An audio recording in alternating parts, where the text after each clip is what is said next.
La salle de lecture l'emmenait Harper and Kane Law Associates empestait le vernis et les vieux secrets.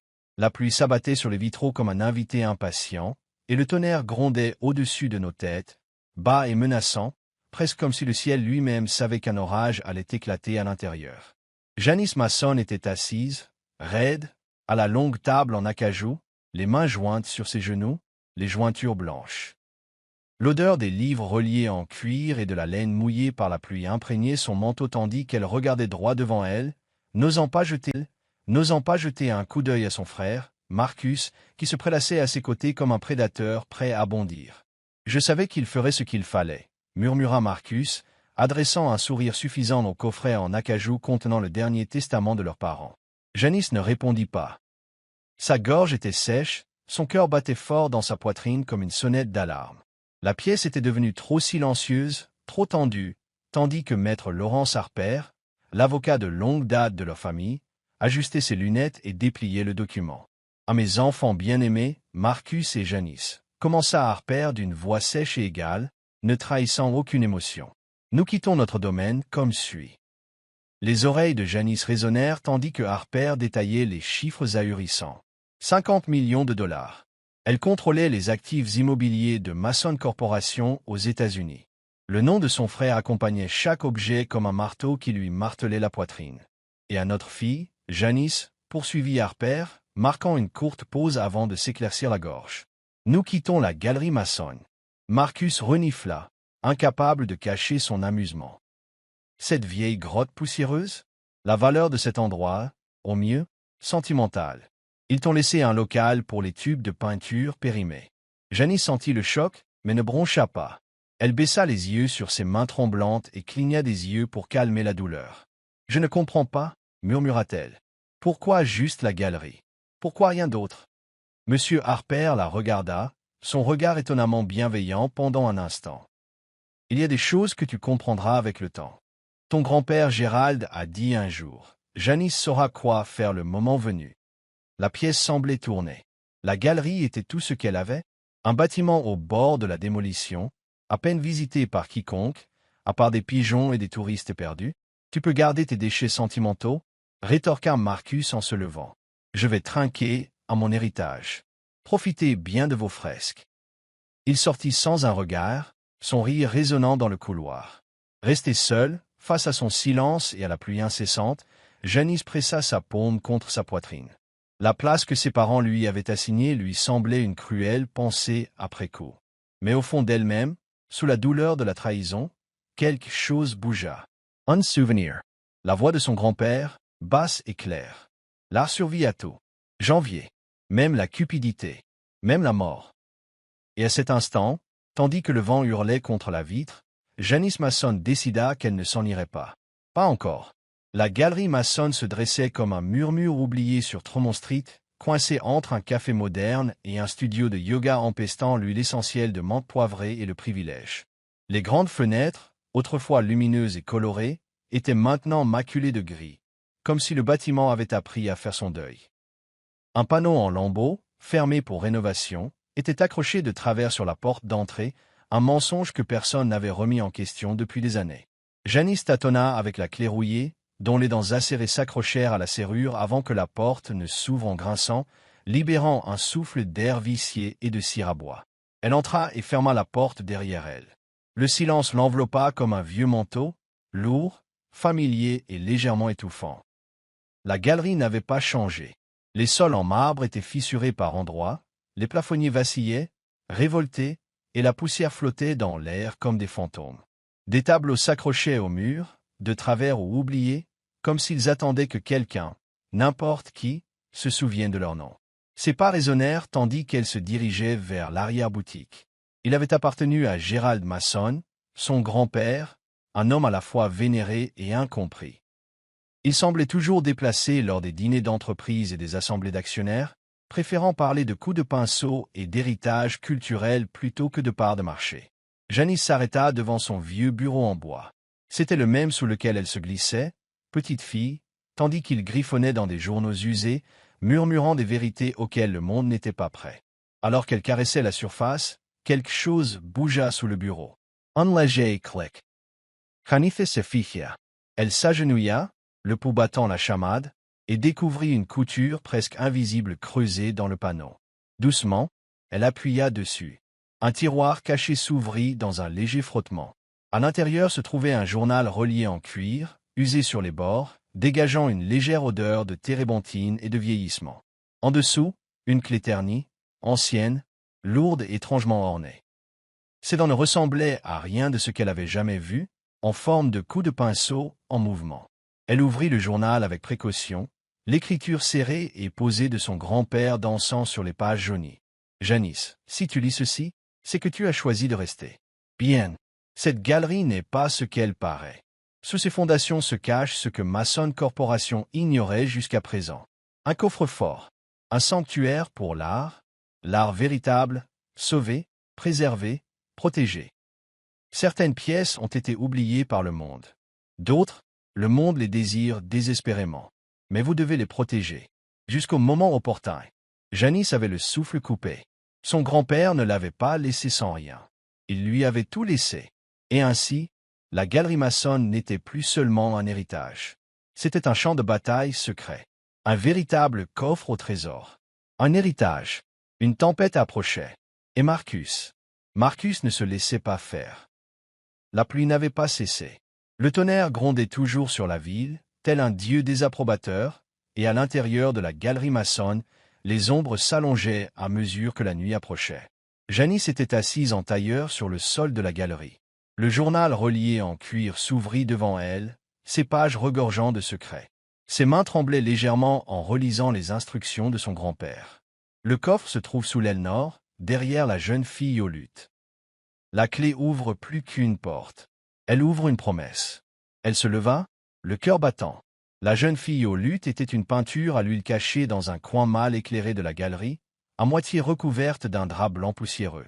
La jeune fille avait des yeux bleu-gris envoûtants, comme s'ils contenaient des souvenirs qui n'étaient pas les siens. Janice toucha le cadre doré. Il vacilla légèrement. Retenant son souffle, elle se pressa contre le bord du mur derrière le tableau. Là, un léger cliquetis métallique. Elle retira la toile, révélant un étroit panneau sculpté dans le revêtement en bois du mur. Et, d'un seul coup, le tableau bascula vers l'avant grâce à une charnière dissimulée. Derrière, une porte métallique, ancienne et solide, tachée de rouille et de vieillissement. Elle sortit la clé ornée de la poche de son manteau. Ses doigts s'arrêtèrent sur la serrure, le poids de plusieurs générations pesant sur sa poitrine. Puis, lentement, elle glissa la clé. Clic! La porte s'ouvrit en grinçant, libérant un courant d'air froid qui sentait la pierre et le temps oublié. Un étroit escalier descendait en spirale, disparaissant dans l'obscurité. Elle hésita, son instinct la menaçant, mais une part d'elle-même, celle qui avait été fascinée par les récits de Gérald Mason sur l'art perdu et la culture volée, la poussa à avancer. Elle descendit. Les marches de pierre craquèrent sous son poids, et la lampe torche de son téléphone dansa sur les murs humides. Au fond, une pièce caverneuse s'ouvrait devant elle, plus grande qu'elle ne l'aurait cru. Le plafond était voûté comme une cathédrale, sculpté dans la pierre et orné de motifs venus de tous les continents. L'air y était plus frais, vif et immobile. Et partout, de l'art. Des quais soigneusement empilés. Des sculptures enveloppées de tissus et de paille. Des toiles scellées dans des armoires à température contrôlée. Des cadres en bois étaient marqués de marques dans des langues qu'elle pouvait à peine reconnaître.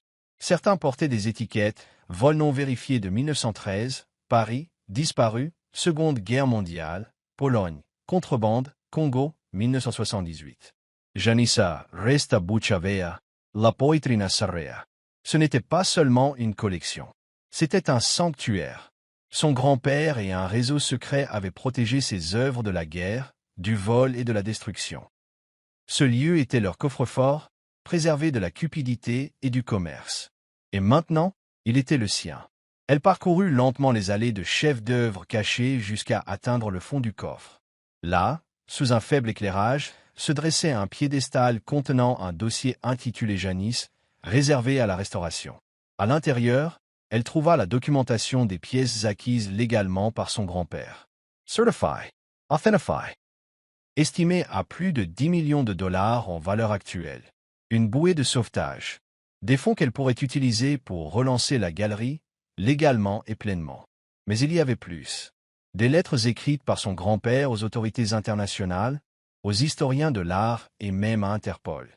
Il avait prévu qu'elle s'associe aux bonnes personnes pour restituer les œuvres volées, non pas pour le profit, mais pour la justice. Sa gorgeous Sarah. Il lui avait fait confiance. Elle seule. Soudain, elle entendit quelque chose au-dessus. Des pas, puis le claquement de la porte d'entrée. Janice éteignit rapidement la lampe torche de son téléphone et se colla contre le mur de pierre. Marcus. Il était là. Janice retint son souffle tandis que l'écho des pas résonnait dans la galerie au-dessus. Ils n'étaient pas prudents. Ils étaient bruyants, délibérés, comme quelqu'un annonçant sa présence sans crainte de conséquences. Marcus. Sa voix résonna dans l'escalier quelques instants plus tard, pleine de moquerie. Janice? Ma douce petite Janice. J'espère que tu n'es pas encore en train de nettoyer les toiles d'araignée. Le cœur de Janice battait fort. Elle serra plus fort le dossier contre sa poitrine et s'enfonça silencieusement dans l'ombre profonde du coffre. Elle n'avait pas refermé la porte métallique derrière elle. La porte s'était légèrement ouverte, révélant un escalier étroit, et elle le regrettait à présent. Elle s'empressa de remettre les documents dans leur pochette protectrice et de glisser le dossier derrière l'une des caisses scellées, marquées, ouvertes à l'exposition publique. Elle savait que Marcus ne se lancerait pas dans des fouilles hasardeuses. Ses pas s'arrêtèrent au-dessus, puis se dirigèrent vers les planches grinçantes menant à l'arrière-boutique, là où se trouvait la porte dérobée. Janice jura dans sa barbe. Elle avança rapidement et silencieusement, montant les marches de pierre aussi prudemment que possible. La porte métallique du haut était encore entr'ouverte. À travers elle, elle pouvait voir la silhouette de Marcus se mouvoir dans le vieux bureau de son grand-père. « C'est drôle, ces vieux endroits », disait-il en tapotant quelque chose contre le bureau avec un rythme qui la mettait les nerfs à vif. « Ils ont toujours des secrets, des planches desserrées, des compartiments. L'héritage ne vaut pas la poussière sur laquelle il est écrit, à moins que quelqu'un ne cache quelque chose. » Il approcha. Elle gravit la dernière marche et se colla le dos au mur, près de l'entrée secrète. Son esprit s'emballa. S'il trouvait le coffre-fort maintenant, ce serait fini. Il déformerait la vérité, prétendrait que la galerie avait été construite sur des biens volés, tirerait les ficelles pour tout saisir. Mais soudain, le timing était parfait. Son téléphone sonna. Marcus soupira bruyamment et répondit. « Ouais, non, elle est quelque part ici. » Elle fouine dans son vieux bac à sable. Une pause. « Avocat? Quel avocat? » Un autre silence. « Attends, comment ça? Il me surveille ?» Les yeux de Janice s'écarquillèrent. Celui qui était au téléphone parlait vite, et la voix de Marcus se transforma soudain en un murmure rauque. Elle n'a pas tout capté, mais elle a entendu des bribes. « Ne leur dites rien, juste pour gagner du temps, si elle relie quelque chose à Genève. » Il a raccroché brusquement et a juré. Janice s'éloigna de la porte aussi discrètement que possible et traversa le couloir sur la pointe des pieds jusqu'à l'aile opposée. Elle se glissa derrière un rideau utilisé pour séparer une vieille exposition de photographies et se plaqua la main sur la bouche pour calmer sa respiration. Marcus était impliqué dans quelque chose de plus profond qu'elle ne l'imaginait, et il savait maintenant que quelqu'un s'en prenait à lui. Elle devait agir vite. Plus tard dans la soirée, après le départ de Marcus, qui claqua la porte et laissa une marque de sifflement sur sa chaise de bureau, Janice verrouilla la porte d'entrée de la galerie et s'assit à son bureau en silence. Elle rouvrit le journal. Vers la fin du livre, son grand-père avait écrit quelque chose de nouveau avec une encre différente, sa dernière entrée. Si Marcus soupçonne quoi que ce soit, il s'en prendra à cet endroit les dents découvertes. Mais n'oubliez pas, la vérité ne reste pas éternellement silencieuse. Trouvez les bonnes mains. Racontez la bonne histoire. La galerie doit devenir une voie pour la justice, la préservation et la mémoire. Janice fixa les mots jusqu'à ce que l'encre se brouille avec ses larmes. Marcus n'était pas seulement cupide. Il était dangereux. Et s'il avait fait des affaires à Genève, la même ville mentionnée dans les scandales mondiaux de contrebande d'œuvres d'art, cela signifiait que son grand-père était peut-être au courant depuis le début. Janice s'essuya les yeux, se leva et alluma toutes les lumières de la galerie. Elle ne se cachait plus. Il était temps de faire éclater le combat. Le lendemain matin arriva, froid et vif, ce genre de journée à Boston où même la lumière du soleil donnait l'impression d'une engelure. Janice, vêtue du vieux trench-coat de son grand-père, trop grand et effiloché au col, entra dans la galerie avec une détermination nouvelle. Il était temps d'arrêter de survivre. Il était temps de se battre. Elle ouvrit son ordinateur portable et parcourut à nouveau la liste de contacts de son grand-père. Parmi les noms et les notes manuscrites, l'un d'eux se démarquait, souligné 3 fois en rouge. Simon Télé, division des crimes liés à l'art, Interpol, retraité. Digne de confiance. Elle garde des secrets. Elle me doit une faveur. Elle hésita un instant avant de composer le numéro inscrit sur le parchemin de son grand-père. La ligne sonna encore. Juste au moment où elle pensait qu'elle allait être coupée, une voix rauque répondit. « Qui est-ce » Elle inspira lentement. « m'appelle Janice Mason. Gérald Mason était mon grand-père. » Un instant. Puis, j'écoute. Plus tard dans l'après-midi, Simon Télé arriva, vêtu d'un caban gris foncé, une écharpe si serrée autour du cou qu'elle ressemblait à une armure. Sa démarche était lente mais posée, son visage ridé par le temps et des expériences que Janice n'arrivait même pas à imaginer. « Tu as ses yeux » dit-il doucement en se serrant la main. Ils étaient assis dans le bureau de son grand-père, porte verrouillée, rideau tiré. Janice of read le journal. Simon lut en silence, feuilletant les pages avec une lente révérence. Lorsqu'il arriva aux dernières entrées concernant le coffre, la collection cachée, Marcus, ses yeux se plissèrent. « J'ai toujours soupçonné Gérald d'être impliqué dans les anneaux de préservation, dit-il. Mais je n'ai jamais su qu'il était l'un des principaux gardiens. » Les gardiens, répéta-t-elle. Simon hocha la tête. Votre grand-père faisait partie d'un réseau non officiel.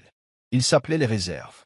Des conservateurs de musées, des archivistes, des agents à la retraite, et même quelques moines. Il ne faisait pas confiance au monde de l'art ni au gouvernement pour protéger les œuvres déplacées, surtout après la Seconde Guerre mondiale. Il cachait des chefs d'œuvre, les protégeait, et en rendait même certains discrètement. Janice s'en rendit compte. Simon se pencha en arrière. « Alors, qu'attends-tu de moi ?» Elle n'hésita pas. « Aide-moi à démasquer Marcus. Aidez-moi à protéger le coffre. Je sais qu'il est impliqué dans une affaire louche. Je l'ai entendu dire quelque chose à propos de Genève. Je pense qu'il fait du trafic de pièces volées, peut-être du blanchiment via de fausses expositions. » Le visage de Simon se durcit. Genève a été l'épicentre de 3 grands réseaux de contrebande. Si ton frère est impliqué, tu es sur une bombe. Et si tu ne fais pas attention, ce coffre-fort en bas pourrait être utilisé contre toi. Janice hocha la tête. Alors, aidez-moi à prendre les devants. Le lendemain, Simon commença à constituer une équipe. Discrètement, mais avec prudence, il contacta d'anciens douaniers, des experts en sécurité des musées et une archiviste judiciaire nommée Lily Tran, spécialisée dans la recherche d'œuvres d'art volées et de faux documents. Ensemble, ils commencèrent à cataloguer la collection privée du coffre-fort, en croisant les pièces avec les bases de données internationales sur les œuvres d'art volées. Pendant ce temps, Janice s'occupait de la galerie elle-même. Elle enleva les draps poussiéreux, restaura les luminaires cassés, cira les parquets jusqu'à ce qu'ils brillent comme dans ses souvenirs d'enfance. Chaque soir, elle travaillait tard, les mains douloureuses, le cœur rempli d'un feu grandissant. La collection publique, légale, marquerait la renaissance de la galerie.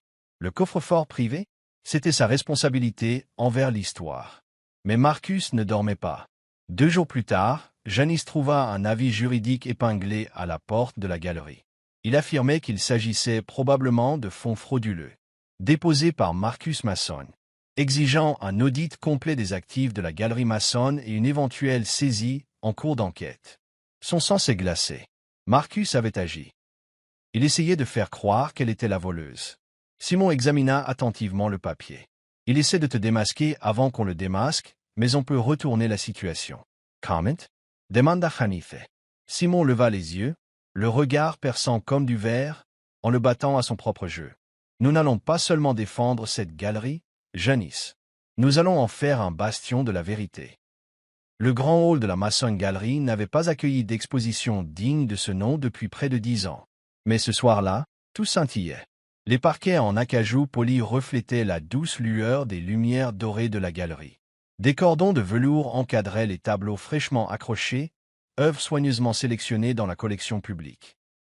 Des compositions florales, empruntées à un fleuriste qui se souvenait affectueusement de Gérald Mason, ajoutaient des touches de couleur. Un parfum de vernis et de lavande emplissait l'air. Janice se tenait au milieu de tout. Cela, vêtue les cheveux relevés comme sa mère le faisait autrefois. Ses mains tremblaient, non pas de peur, mais sous le poids de tout cela. C'était plus qu'une exhibition. C'était la guerre. Simon Télé s'avança à ses côtés. Il portait un costume sombre avec une cravate rouge, une couleur d'Interpol qu'il lui avait déjà mentionnée. Un message pour ceux qui comprenaient. Tout est en place, dit-il. Les représentants d'Interpol sont là. Unité fédérale des crimes artistiques 2. Observateurs discrets. Ce soir, Marcus fait un geste, et on le surprend. Janice hocha la tête, le souffle tranquille. Kamenkins. 1 heure plus tard, la foule était impressionnante. Journalistes, critiques d'art, anciens clients de galeries qui se souvenaient de Gérald Masson avec des larmes, tous se mêlaient à la foule, verre à la main, parlant à voix basse et appréciant. Janice prononça un bref discours d'ouverture. « Je me tiens ici non pas en héritière, mais en intendante, dit-elle d'une voix calme et assurée. Mon grand-père croyait à la préservation de la beauté. Non pas pour le profit, ni pour le pouvoir, mais pour les gens. Cette galerie est son héritage, et j'ai l'intention de lui rendre hommage. » Des applaudissements ont suivi. Mais en s'éloignant du podium, elle a aperçu l'arrivée de quelqu'un qu'elle espérait voir venir. Marcus. Il entra comme s'il était chez lui, tiré à 4 épingles, dans un costume gris anthracite sur mesure et des gants de cuir qui sentaient l'arrogance coûteuse. Il ne sourit pas, se contenta d'un hochement de tête, balayant la pièce du regard tel un prédateur. Derrière lui, son avocat, élégant, le regard perçant et visiblement à cran. Janice sentit Simon la pousser du coude. C'était le spectacle. En milieu de soirée, une petite exposition a été dévoilée dans la salle du fond. Des échos retrouvés, une histoire cachée, des pièces que l'on croyait disparues des collections publiques, désormais exposées avec une documentation appropriée, grâce aux efforts de Simon et Lily Tran. Parmi elles, un monnaie rare, autrefois volé pendant la guerre du Golfe, un masque en ivoire du Bénin disparu des années 1970 et un Rembrandt, longtemps présumé détruit. Alors que la salle se tut, Janice s'avança de nouveau. Ces pièces faisaient partie d'un coffre secret, confié à mon grand-père pour qu'il les garde en sécurité, dit-elle. Chacune d'elles retrouvera sa véritable origine après l'exposition de ce soir. Halètement, murmure, flash d'appareil photo, puis Marcus a craqué. Il a avancé. Des Mensages a Boyetiel. Ces œuvres n'ont jamais fait partie de cette galerie. Elle blanchit des œuvres volées grâce à sa fausse campagne de restauration. Tout cela n'est qu'une façade. Mais Janice ne broncha pas. C'est drôle, dit-elle d'une voix douce, car ces pièces ont été retrouvées derrière un mur caché dans son ancien bureau. Et nous avons des journaux de bord écrits de la main de notre grand-père, retraçant leur parcours jusqu'ici, pièce par pièce. Simon s'avança, tenant un dossier transparent. Et nous avons des rapports d'expertise liant M. Marcus Masson à plusieurs transactions falsifiées impliquant des actifs de galeries issus du marché noir genevois. Pourriez-vous m'expliquer cela? Marcus se figea. La foule se retourna. Des flashs retentirent. Un agent d'Interpol en costume simple se fraya un chemin parmi les invités et s'approcha silencieusement de Marcus. « Monsieur Masson, nous avons besoin que vous nous accompagniez pour quelques questions. » Janice le regarda une dernière fois. Pour la première fois, Marcus paraissait petit, vaincu. Il ne dit même pas un mot. Plus tard dans la soirée, le silence régnait à nouveau dans la galerie. Janice se tenait seule dans la salle principale, pieds nus désormais, tenant une photo d'elle et de son grand-père devant une toile vierge. Elle avait peut-être 10 ans. Il avait du maquillage sur la joue. Elle affichait le plus grand sourire de sa vie. Elle expira lentement, non pas de soulagement, mais de paix. Elle n'avait pas seulement sauvé un bâtiment. Elle avait sauvé un héritage. Et ce faisant, elle avait trouvé sa propre voie. 2 semaines s'étaient écoulées depuis l'arrestation de Marcus. Janice se tenait de nouveau dans le coffre de la galerie, entourée d'œuvres plus anciennes que la mémoire, des œuvres introduites clandestinement à travers des zones de guerre, dissimulées derrière de faux murs, protégées par le silence et la foi. Il ne s'agissait pas seulement de peinture. C'étaient des voix, volées et cachées, attendant d'être à nouveau entendues. Avec l'aide de Simon et Lily, elle commença à identifier les pièces à restituer. Une croix éthiopienne du XVe siècle, volée lors d'une expédition coloniale, serait bientôt rapatriée par avion à Addis-Abeba. Un paravent japonais, disparu depuis 1945, allait retourner dans un musée de Kyoto. Une sculpture en bronze pillée pendant la période nazie avait déjà été réclamée par les descendants de sa propriétaire d'origine, une vieille femme munichoise qui avait pleuré lorsque Janice l'avait appelée personnellement. Chaque retour était comme une pierre arrachée à l'âme du monde. La façade de la galerie portait désormais une nouvelle plaque. Mason Gallery, Centre pour l'art réparateur et la vérité culturelle. Ce n'était plus seulement une entreprise, c'était une mission. Les écoles locales ont commencé à organiser des sorties scolaires. Une université a proposé son partenariat pour des expositions temporaires. Janice a créé une bourse au nom de son grand-père pour soutenir les jeunes artistes sous-représentés, notamment ceux issus de cultures déplacées. La presse a qualifié cela de révolution dans la conservation éthique. Mais pour Janice, c'était quelque chose de plus intime. Chaque pièce retournée était comme une conversation avec son grand-père. « Ah merci. Tu as réussi, mon petit. » Un soir pluvieux, alors qu'elle cataloguait des croquis peu connus dans le coffre, Janice trouva quelque chose qu'elle n'avait jamais vu auparavant, coincé entre deux vieux cadres. Une enveloppe scellée, jaunie par le temps. À Janice, écrite de l'écriture cursive si particulière de Gérald. Les mains tremblantes, elle l'ouvrit. « Ma chère Jean, si tu as trouvé ça, c'est que tu as choisi le cœur plutôt que l'héritage, le but plutôt que la possession. J'ai toujours su que tu le ferais. La galerie n'a jamais été une question d'argent. Il s'agissait de mémoire, d'identité, de vérité. Vous avez fait plus que préserver un espace. Vous avez repris possession de notre nom. » Marcus s'est égaré parce qu'il ne voyait que des chiffres. Toi, Janice, tu voyais les histoires. C'est pour ça que ça a toujours été à toi. Fais en un phare. Avec tout mon amour, grand-père. Des larmes coulaient sur ses joues.